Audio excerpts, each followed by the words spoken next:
Good afternoon, everyone. This is Tulio Siragusa with Dojo Live. Today is Wednesday, August 19th, 2020. Welcome back.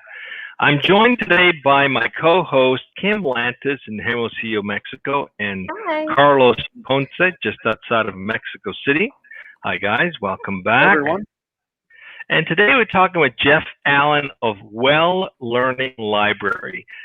Before we get into the topic of today, we'd like to get to know you, Jeff. Please introduce yourself. Tell us a little bit about yourself. Yeah, thank you guys for having me. It's great to be on. So I'm Jeff, as you guys mentioned, and I'm the founder and CEO of a company called the Well Learning Library. And the Well Learning Library is an online training health and wellness platform that has a number of clients in various spaces. And we provide health and wellness education to the employees of those companies. And we also have a unique focus on how our building spaces impact our health and well-being. Excellent. And how long have you been doing this, Jeff? Just curious what led you into this direction. Sure. So I'm a former product manager in the technology space. I formerly worked for a travel technology company.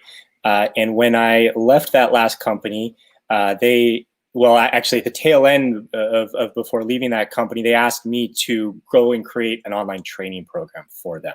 I had a deep knowledge and domain knowledge of the entire product. And so they went and asked me to do that. So I built a team around creating a training program. And through that, we hired instructional designers and training managers, where I got to really learn the learning and development industry, how instructional design works, how content creation works. And from that, I saw an opportunity to go create my own company around creating e-learning content or online training for other companies. So I created a company called Chromatic Content. From there was when I met someone who is an expert in the well building standard, which we can talk about in a little bit more detail. But she brought to me an opportunity around building health and wellness training. So she saw within the well building standard how they were coming out with another version of this standard. It's a certification process for building spaces to make building spaces healthy for the people that occupy those building spaces. And so she was in need of someone to build a training program.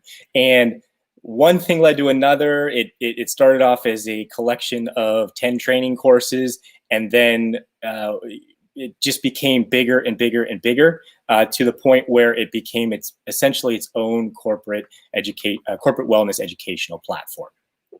Great. Well, speaking of good buildings or well-built buildings, let's talk about the topic today. Kim, please introduce the show. I'm looking forward to talking and digging in. Sure, thank you. I think Jeff already did a pretty good job. Thank you, Jeff, and welcome. So today's topic is healthy people, healthy buildings, and a healthy environment. Discover how building spaces can advance human health and well-being while simultaneously contributing to a more sustainable world. Perfect. I think that this conversation is actually very timely considering the current climate of the world, COVID, of course. So I guess I would like to approach this, I think, from a couple spaces. Like, what can companies be doing right now with the COVID situation to guarantee a healthy environment for their employees? For those of us who happen to have the benefit of working from home, how could we do that same thing at home and create an environment that's comfortable for us, not only healthy, but also, I think, our emotional, mental health, if that's something that your company also trains on? Sure. Yeah. So we do have a variety of health and wellness topics: nutrition, hydration, ergonomics, mental health, substance use and addiction training. Wow. But to your question, I think that there's kind of two parts to that. The first is, what can companies be doing? I think right now, I mean, it depends on where you are in the world. But let's just presume that you're in a location where we're really not ready to go back to the built environment. It's not yet safe unless we, and the governments and public health officials are saying still stay home unless it's really essential. then, I think what companies can be doing is supporting their workforce to work remotely. So giving them whatever resources people need to be their best and be as productive as they possibly can, to take care of their health and well-being, so that they can be, the most productive that they can be. So that's kind of the short term. Looking medium term to long term, as we re-enter our building spaces, that we are going to be going back to our building spaces at some point. It's kind of two things I think companies can be doing. One is, first of all, how can they make these building spaces safe for people? How can we mitigate the risk of COVID-19 as we go back? Because there's going to be this transition period where the virus is still around and we're not sure, where it is. There's a lot of uncertainty in that, and that creates, a lot of anxiety within people. So it's important to make, your employees feel safe. And in order to do that, you have to make your building space as safe as possible, mitigate the risk as much as possible. So that's things like, cleaning protocols, education around what people can be doing to mitigate the risk, both operational people, building operations people, as well as just, every employee, what can they be doing? In addition to that, there are things that can be put in place like monitoring. There's a lot of technology out there today that where sensors can be put in to actually detect whether or not there is a virus in the air, whether or on surfaces. So monitoring surfaces as well as air quality is an important thing. That real-time monitoring can then be feedback. So it's really a holistic approach of a lot of different strategies that can be put in place. Well, that's interesting. So I've heard many times, where you live and where you work can make a big difference in how you feel. So besides the obvious in terms of sanitizing, creating a safe environment as people begin to get back to work, critically important, right? You don't want people stressing, am I going to get sick just because I'm showing up to the office? What are other things or trends are you seeing that work well to, one, increase the sense of belonging inside the organization, and two, perhaps even improve the sense of well-being and dare say even being more productive because of the space or the environment that you're in? What's the typical trend you're seeing that works in that direction? Well, I think for right now, this is one of the reasons why we've built the Well Learning Library, is not just to provide employees with health and wellness training, but how do we keep employees connected while they're not in the building space? So, I think that when we go back and re-enter buildings, many companies are going to go to some sort of hybrid model where there's more flexible work from home or work remote, as well as, providing that opportunity to for people to actually be in the building space. Because, working remotely, it has its advantages and its disadvantages. People get more time back because there's no commute, so that's an advantage. You could argue, some people are saying, I'm more productive when I work from home because I don't have all the distractions within the office space. At the same time, there is, being in a space with one another, you have that human connection, which is huge for mental health, as well as for being able to connect with employees around projects and things like that. So there's pros and cons, but we wanted to create a platform where people can interact remotely, but then we're also training them on what's important to connect as human beings. Jeff, I have a quick question. I'm sorry, Tulio, just really quick. You mentioned two things that jumped at me, and they're key from my standpoint. You mentioned holistic, and then you also mentioned mental health. So to me, that's a very good point, because holistic also encompasses the mental health part. Mm-hmm. So what is the Well Learning Library offer or doing to help with mental health challenges that are COVID driven or caused by the global pandemic? Yeah, so we're building a variety of mental health. Mental health is a very broad subject, right? So, I mean, one aspect of mental health is substance use and substance addiction. So, we are building training around that to build awareness for people of what that is. There's we've seen a huge surge actually in substance use and addiction with COVID-19. Now, why is that occurring? I don't totally know the answer to that, but I would assert that a big part of it is anxiety. So how can people deal with their anxiety and get to the source of that and mitigate that anxiety is a big part. So, we're also building. One of our visions is to build coaching programs too. Coaching programs. As well as having therapists on demand is something that we're looking at doing to provide additional support for people who are dealing with that level of anxiety that COVID-19 is having the impact of. Thank you, Jeff. Well, we just say the primary, let's call them stressors right now. You have people who are, one, afraid of getting this dreaded disease. Then you've got, on top of that, people afraid of what's going to happen to their livelihood, whether they are going to lose their livelihood or have already lost it. So they're trying to figure out how to make that work. Then you've got parents with children at home, multiple children at home, doing school from home with sometimes limited space. In big cities, not everybody's got a house and a lot of space.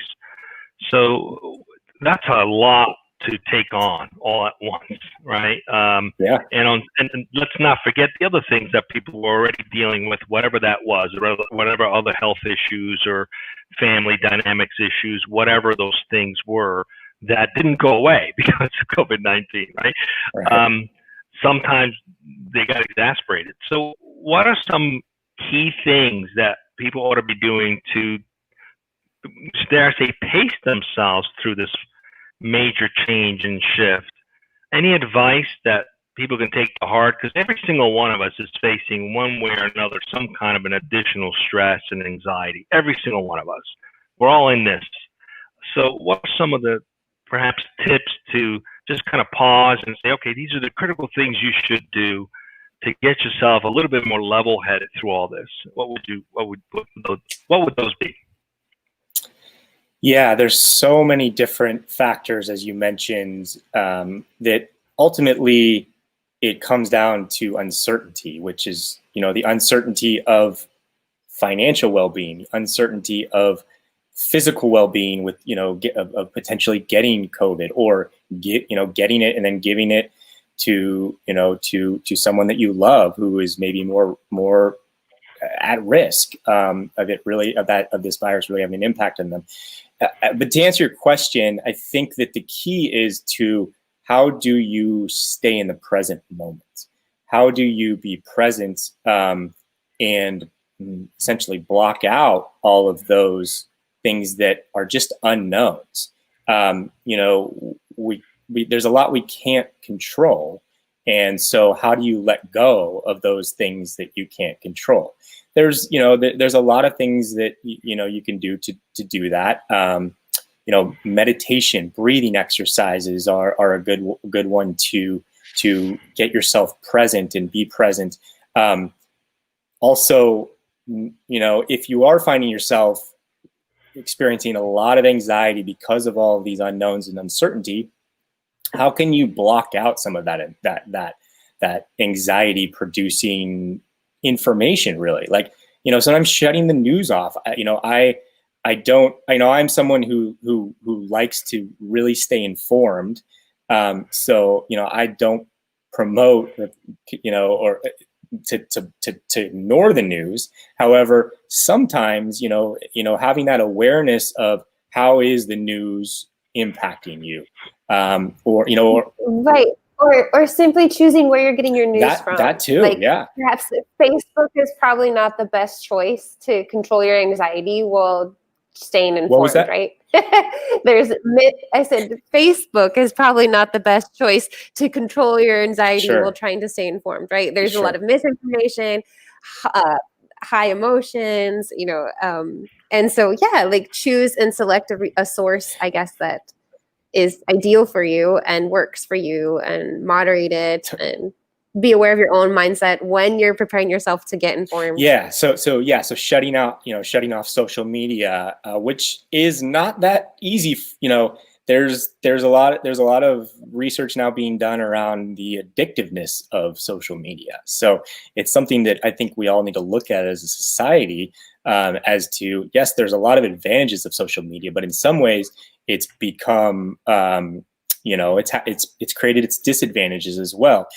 In addition to what you said about the social media and misinformation, or just information that's not complete, and so it's causing all this additional uncertainty, is the back and forth that gets created on social media. When we communicate through written communication, there's so much lost. Whereas when this is a good forum, and obviously the most ideal form is in-person communication, but we lose so much when we can't see that other person, when we don't see the body language, we don't pick up on that there's so much communication lost, which can add to what we're talking about here. Speaking of resources and reliable resources, what do you use at Well Learning Library to gather your information that then you're transmitting and providing to your clients? Sure. So so I mentioned, one of the big things is the well building standard. The well building standard is an evidence-based certification process that was built upon decades of years and years and years of research by industry experts, medical experts, experts, around building spaces.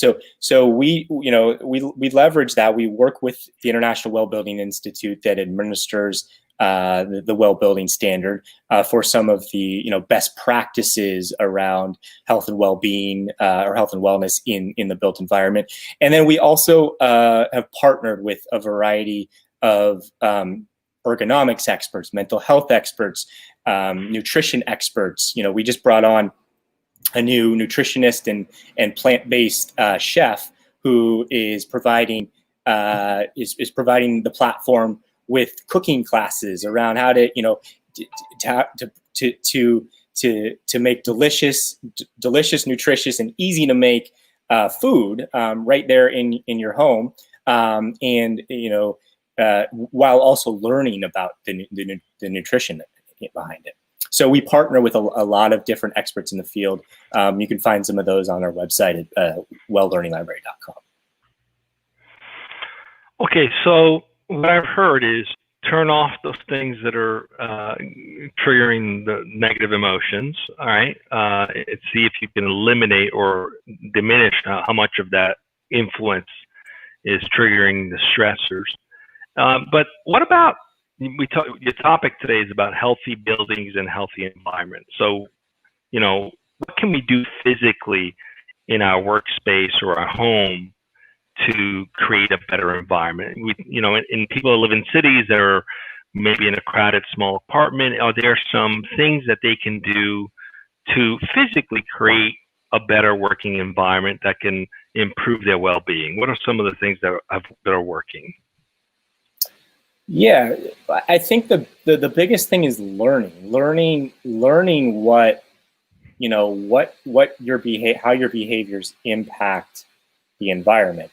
One of the things that we ground ourselves in and we're big believers of is the United Nations put out their Sustainable Development Goals, or SDGs, and the Well Building Standard is grounded in that as well. There's 17 Sustainable Development Goals that the United Nations developed with all of its member states signing on to in 2005, and over 10,000 companies have committed to those Sustainable Development Goals. So, and one of those is health and well-being. And so, but health and well-being is not, we don't see it as something independent of a healthy environment.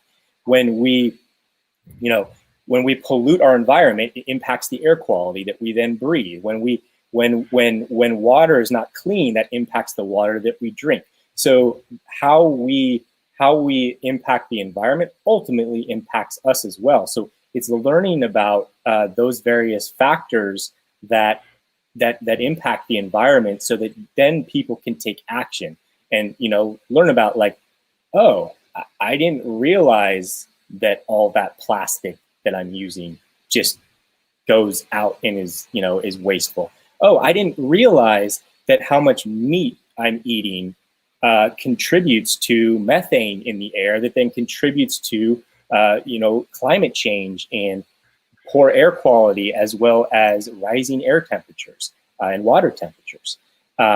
So it's learning about these things, finding those resources. That's really what I would recommend is learning, is building that learning practice of learning about it, because I could give you 5 answers on here, but that's not going to be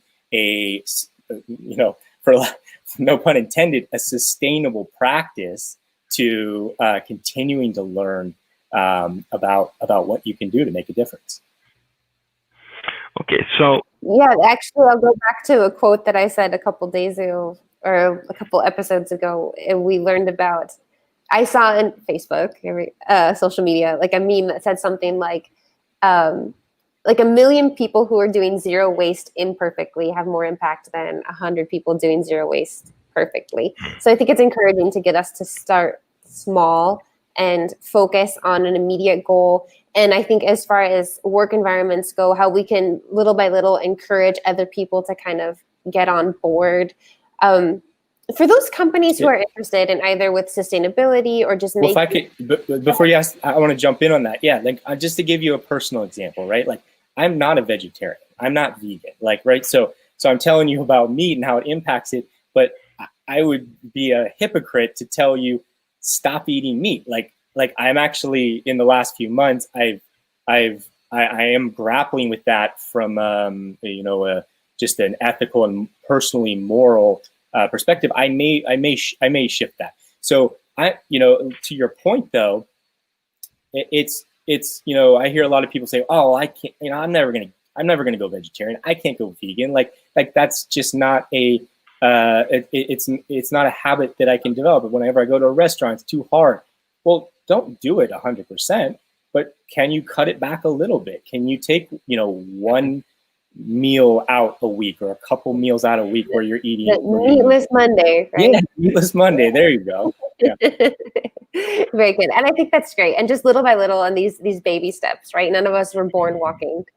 But what can companies do, those companies who say that's all well and great, thank you, Jeff, I want to have a safe environment for my employees, I want to become more sustainable, but I just don't have the resources to do that? Like, what's, aside from learning, are there any immediate steps that perhaps we could take into consideration? When you say they don't have the resources, what do you mean by that? Let's say it's not financially possible for me to go big. Like, I can't get a detector to see if there's a virus in my building. Mm-hmm. Yeah, that's a tough one. I mean, I think that look, if it's we don't have the resources to invest in a major certification program like the well building standard, which is definitely financially viable. So if you think that finances are constrained, I would encourage you or have someone at your company to talk to someone, and I'm happy to introduce you to people who can help guide you through thinking through that process and the potential return on that investment.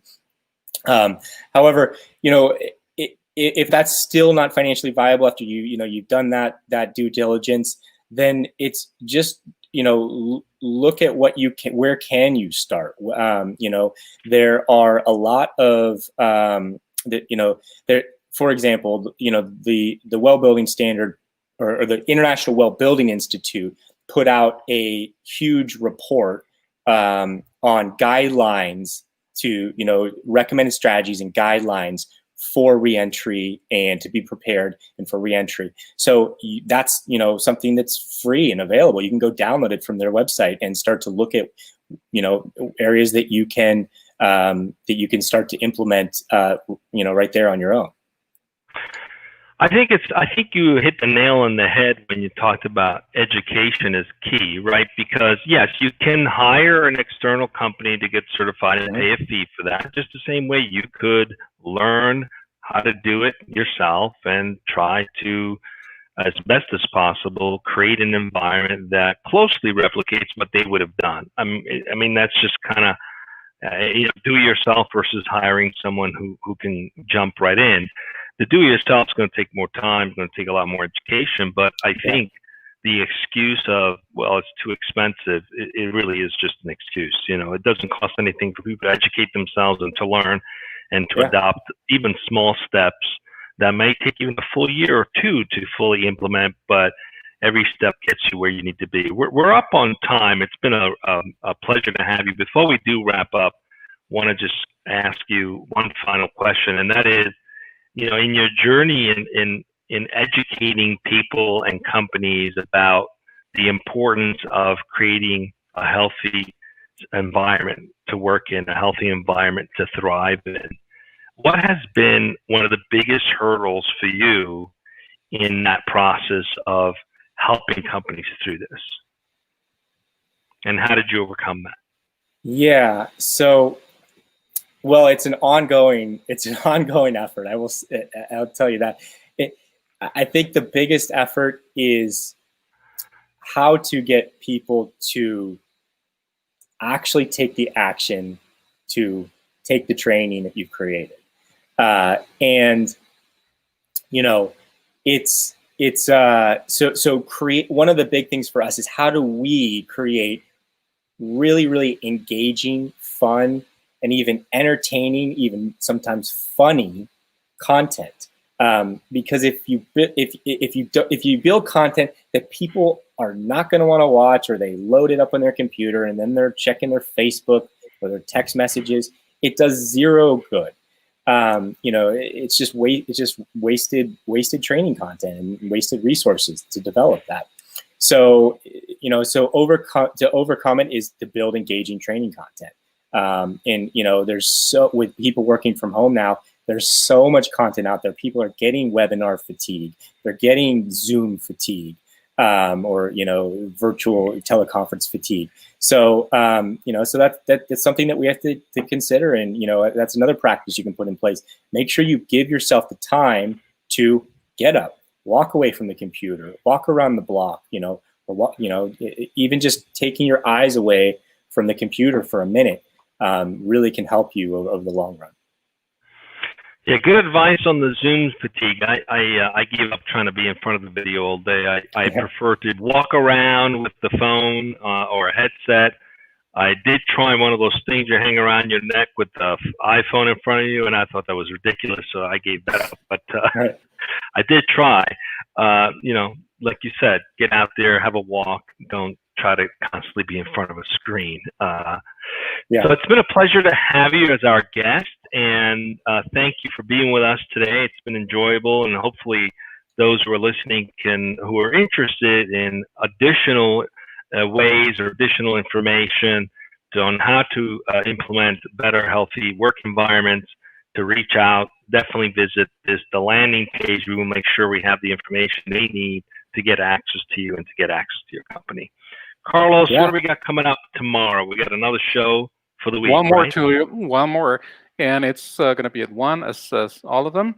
And we're going to be speaking with Nerit Rubenstein, the CEO and co-founder of Dovely, which is a credit scoring and improvement platform. And the topic is very intriguing, to say the least, and it's called the 3-digit number that never sleeps. I wonder what that is, okay?